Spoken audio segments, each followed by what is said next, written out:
Carrie and I tied the knot 6 years ago. In these tales, folks often portray their wives as truly remarkable, and I get that. Having had ample time to reflect, my wife Carrie was undeniably attractive, unquestionably exceptional, hard to put into words. I was attracted to her for sure. We go way back, all the way to our teenage years. Interestingly, I'm a few years her senior. To me, she was always the young girl from down the street. However, something occurred when she was 14 that seemed to forge a connection between us. Right before heading off to college, I parted ways with my friends after a night at the pub. It wasn't too late, but darkness was settling in as I opted for a shortcut through the local park. It turned out to be a fortunate choice. I stumbled upon young Carrie facing trouble with a couple of boys around her age. Trouble might be an understatement. It was quite serious. If I hadn't arrived at that precise moment, who knows what could have transpired, according to her. I played the hero, swooping in just in time to rescue her. However, the truth was that when I confronted the two guys, they got scared and quickly left. In any case, I became something special to her. Throughout the rest of the summer, I observed her not exactly trailing me, but certainly making an effort to be wherever I was. Naturally, my friends teased me since at 18. I was deemed too old for her. Yet, even then, I had to acknowledge she was a remarkably attractive young lady with, even at that age, a pair of incredibly well-shaped long legs. After that, I embarked on a 3-year study period and hardly crossed paths with her until I returned after graduating, spending an extended summer there before heading off to my new job. By that time, she was 18 and I was almost 22, a somewhat different situation altogether. This aligned with the fact that she had blossomed into a beautiful young woman, making her ongoing affection for me quite understandable. We entered into a relationship, becoming a couple, strolling hand in hand in the park and seizing every opportunity for kisses and cuddles. By then, I was no longer a Vestal, but she still was. Despite a few close calls, she maintained her purity. This isn't to say that I didn't explore the delightful softness of her body, but that was the extent of it. I wasn't overly concerned as deep down, I still saw myself as her protector. Carrie continued recounting the time I rescued her from a dire situation, and I'm pretty certain that summer strengthened her love for me. Honestly, I wasn't far behind in falling even more deeply for her, though it wasn't a mutual feeling at the time. Despite openly discussing alternative paths, we sadly went our separate ways. Carrie to Leeds Metropolitan University and me to my inaugural job in Bristol. We were quite geographically distant. While she pledged fidelity, I took it with a grain of salt, having experienced the changes and temptations during my own 3 years as a student. I did visit her a few times, but during the last visit, it became evident she had another life to contend with, and we gradually drifted apart. That could have been the end of it, as I certainly didn't linger. I embraced a few years of flurry on the Bristol scene, exploring different relationships. However, my trajectory shifted, leading me back closer to home where Carrie re-entered my life. By then, she had graduated and was already working when her parents invited me over. I must admit, the initial welcome from darling Carrie was a bit less warm than anticipated. However, that quickly changed. Indeed, she transformed herself, matured, and gained sophistication and worldly wisdom. Yes, she lost her purity, but not to me. Nonetheless, it wasn't a significant concern, and who was I to complain? Then, one evening, she confided to someone that I remained her special hero, and it felt like we were picking up where we had left off. I rekindled my connection with her, and this time we didn't stop there. We soon became involved in bed, and the more we shared our love, the deeper it grew. Marriage followed inevitably, as certain as morning follows night. 6 years later, we were still as deeply in love as ever. Carrie, at times a bit conservative, disapproved of various things, but never pushed her views too strongly, making it a non-issue. We were genuinely happy, and the future looked promising.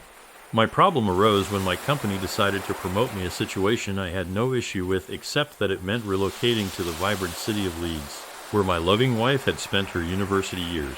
It was a choice between that and the Middle East, and since we wanted to start a family, Leeds seemed the more sensible option. Initially, there were no problems, at least not for the first couple of weeks, as we settled into a temporary rented flat. I knew I would miss watching Arsenal play football, and Leeds City wasn't about to replace them in my affections.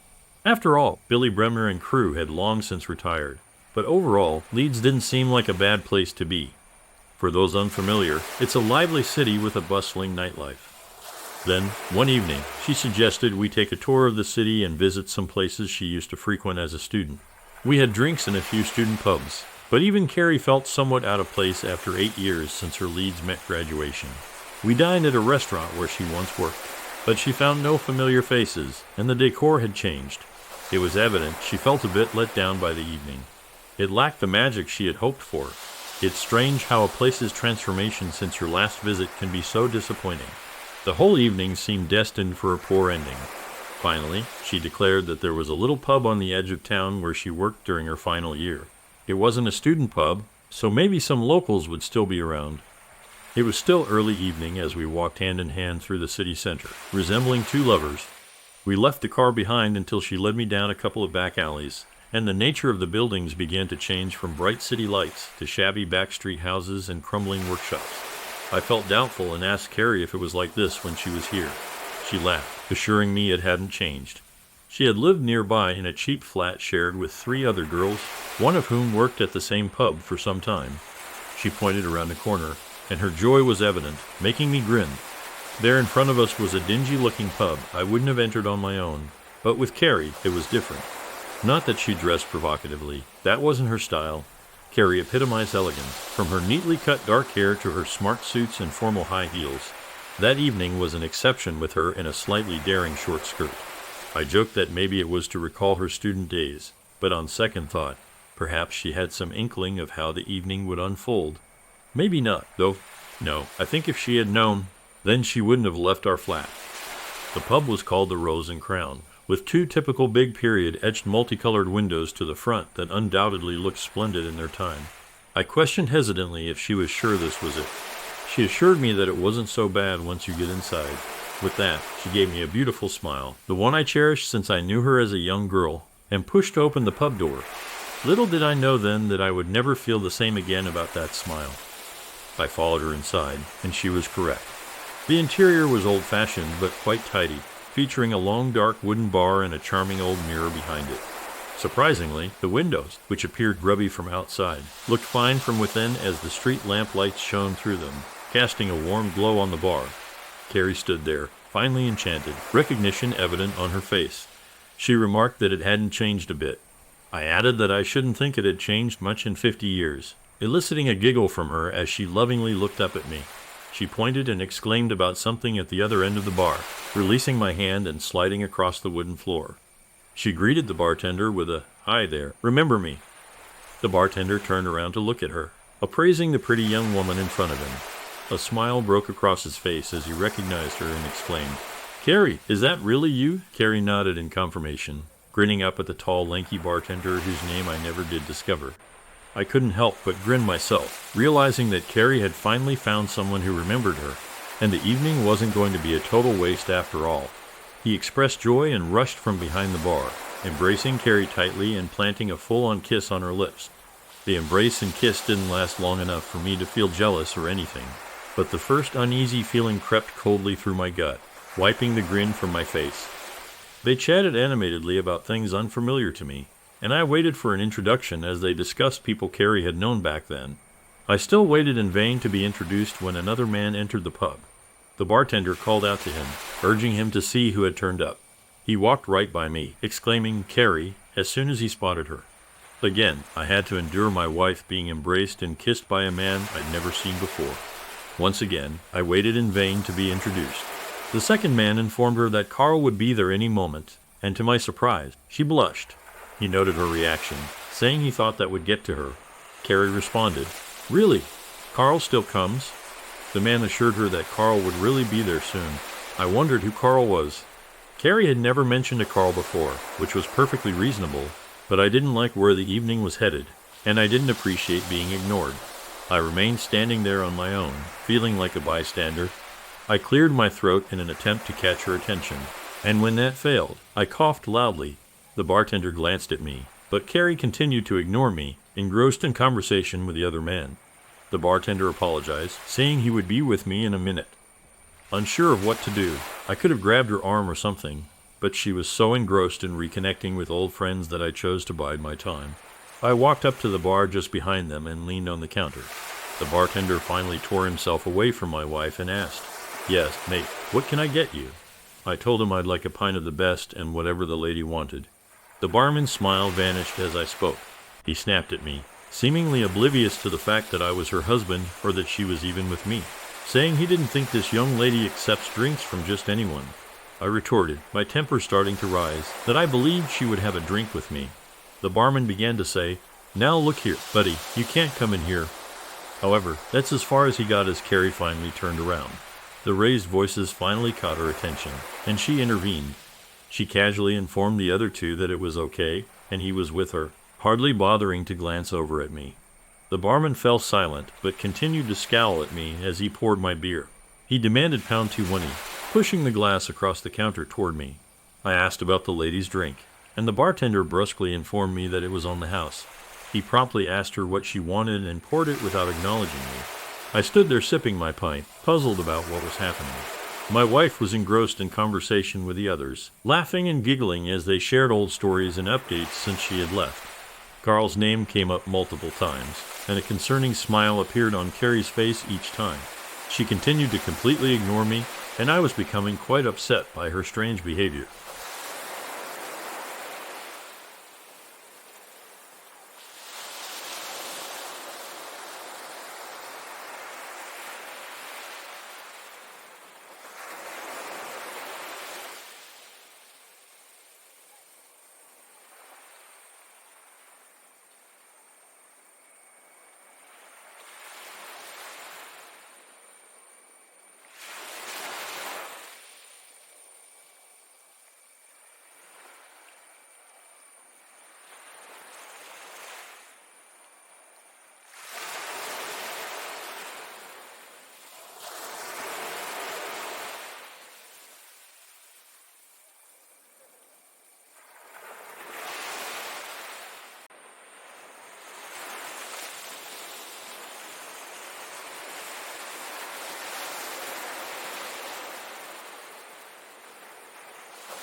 Carrie tried to contact me time and time again.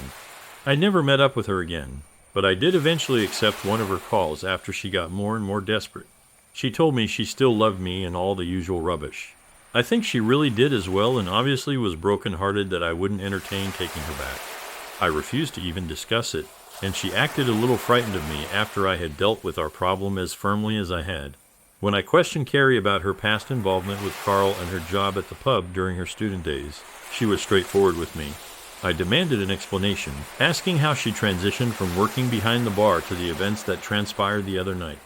Carrie clarified that she had never mentioned working behind the bar at the pub during her student days. The weight of those words punched me hard. It suddenly became clear she had worked for Carl as one of his girls. The realization explained the hold he had over her. I had unknowingly married an escort, and it took going back to that place to uncover the truth. Whether that revelation was a good or bad thing, it's hard to determine. That's a judgment others will have to make for themselves. It was her who warned me that Carl would come looking for me to sort me out himself once he was back on his feet. Maybe that's why nobody from the pub told the police about me, as people like that sort their own problems out. He'd never find me, of course. I backed out of the job in Leeds, which they understood after the news of my wife got out. But I took the one in the Middle East, where they were happy to have me on a bachelor posting, as they're cheaper than a married couple. That's about where we came in, I suppose. I got away with it.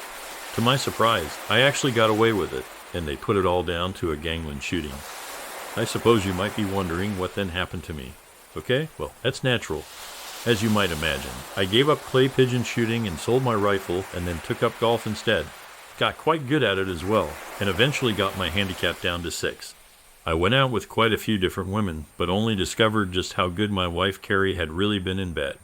Well, she would have been, wouldn't she, as she had worked at it, as it were, in both senses of the word. Then I met up with Angie, a lovely American woman who I met in Dubai. Life was fine after that, really fine. I never inquired too deeply quite where she gained her experience, but I really think she was just a gifted amateur.